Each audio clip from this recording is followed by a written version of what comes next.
What happened to parody films? From the early 90s to the mid 2000s, parody films were a staple of the comedy film genre, and then suddenly they dried up. With the upcoming release of Scary Movie 6, I thought I'd look at the genre's highlights and why this subset of filmmaking ultimately died, and whether it can make a return. And to answer that, we need to actually look at the genre's highlights. Because for me, parody didn't die because audiences didn't want to see this type of filmmaking. It died because filmmakers stopped loving the genres they mocked. The first time I watched Airplane, I didn't truly understand what I was watching. I didn't know it was parodying 1950s disaster films. I hadn't seen 0 Hour. I didn't recognise the tropes it was dismantling. I just knew it was one of the funniest films I'd ever seen. And that's important, because great parody doesn't require homework. It doesn't demand that you study cinema history. It works even if you don't know what it's referencing, because the joke is built into the structure. Airplane was my first introduction to parody, and is maybe one of my favourite films of all time. A few years later, I watched Scary Movie at probably too young an age. It was crude, it was chaotic, it was inappropriate, and it completely shaped my childhood sense of comedy, and I think that speaks the same for a lot of people of my age. But here's the thing, that more chaotic, crude genre of comedy worked too. Not just because I recognised Ghostface or because I'd seen Scream. It worked because it understood horror. And somewhere after these two films, parody died. Not because audiences evolved, and not because culture has just moved too fast. Parody died because filmmakers simply stopped loving the genres they mocked. So first of all, I want to talk about Airplane and structural satire. So to understand how parody collapsed, you first have to understand why Airplane works. It doesn't just spoof disaster films, it rebuilds one. The film closely mirrors 0 Hour, down to dialogue, structure and character. The skeleton of that whole story is still intact. Then the absurdity seeps in, such as the drinking problem gag. In a serious disaster film, the line "I have a drinking problem" signals trauma, shame in a conflict. In Airplane, the character attempts to drink water and splashes it everywhere except his mouth. That's not just random slapstick, it's literalizing melodrama. It exposes how serious films inflate simple dialogue into emotional weight. The joke critiques the genre's tone without abandoning its structure. And more importantly, the film is held together by Leslie Nielsen. His performance is the whole key to how Airplane works. He delivers every line like it's a courtroom drama. Surely you can't be serious. I am serious and don't call me Shirley. The humour isn't in mugging, it's in sincerity. The film respects the genre enough to play it straight. And because it loves disaster films, because it studies them, the parody becomes timeless. You don't need to know the references, you just need to understand the language of drama. Scary Movie ultimately works because of how deeply the film is aware of horror's mechanics.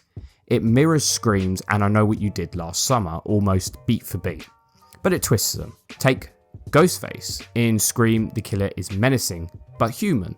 In Scary Movie, he's incompetent, he falls, he trips, he gets winded during chases. That again is just not physical comedy, it's exaggerating the artificial invincibility of slasher villains. Or the running joke about the rules of horror films. Characters debate who survives based on virginity or morality. The film pushes that logic to absurd extremes, exposing how formulaic slasher films had become by the late 90s. And crucially, Marlon Wayans is a genuine horror fan. You can feel that in the affection in the details. The opening scene of Scary Movie replicates Scream almost exactly before it collapses into absurdity.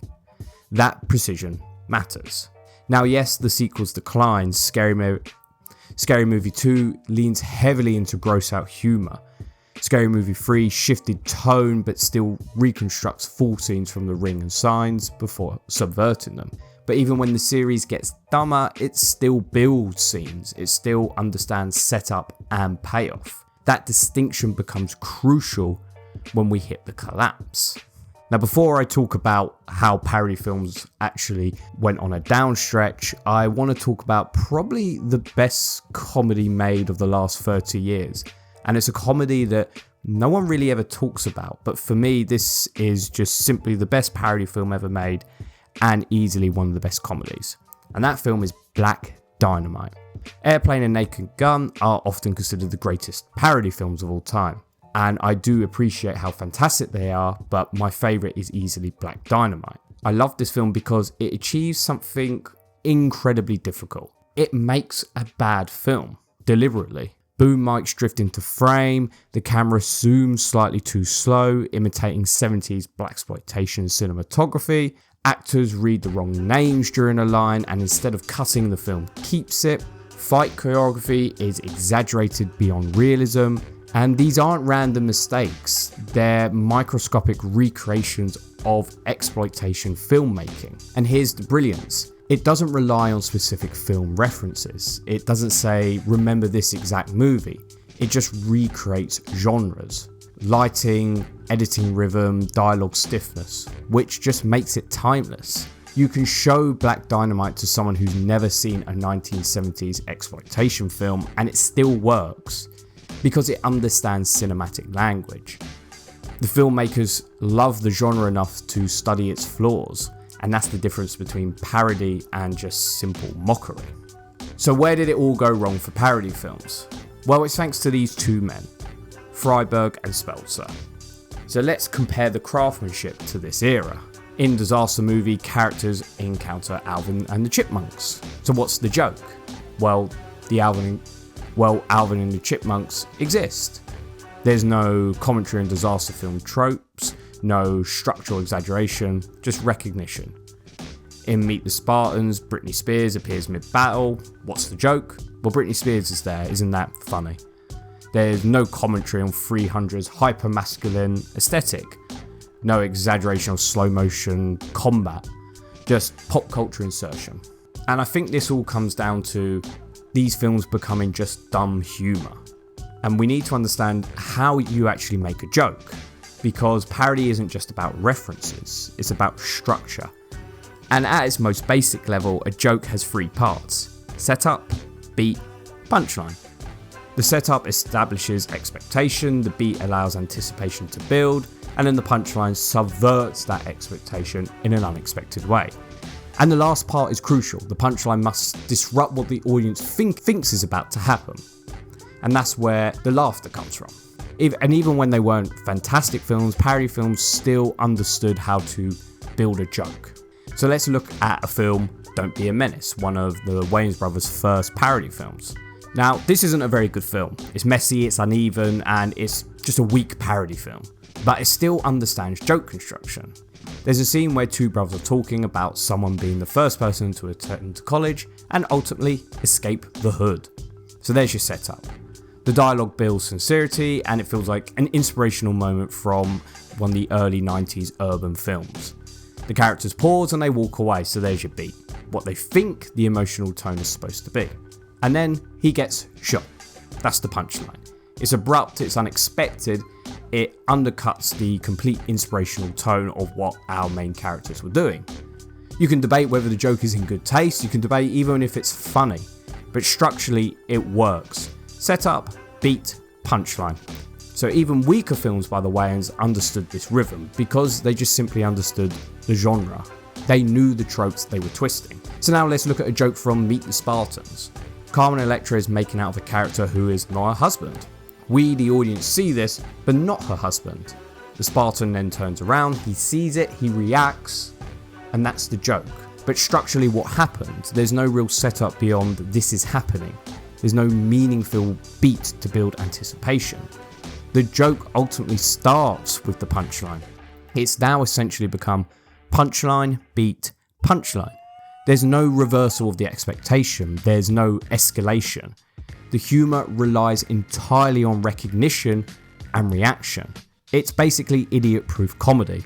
It assumes the audience will laugh simply because they recognise a situation. And good parody builds expectation and twists it. Lazy parody skips the setup and jumps straight to the punchline, or lack of it. And when parody filmmakers stop loving genres, they stop studying them. And when you stop studying a genre, you stop understanding what makes it work. If you don't understand pacing or horror tension, you can't dismantle it. So instead of crafting jokes, they insert references. References simply don't age well. That's why Airplane still works. That's why Black Dynamite can still be shown to new generations.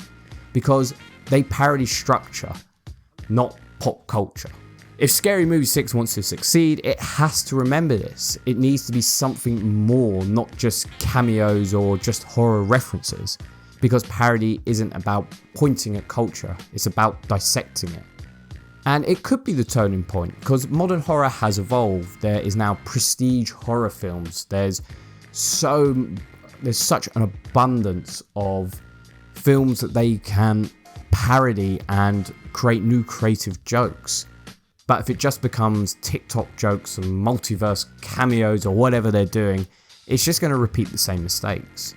To revive parody, filmmakers need to love the genre they're parodying, study it, reconstruct it, and break it from the inside. Because parody isn't dead, it's just waiting for someone who actually cares.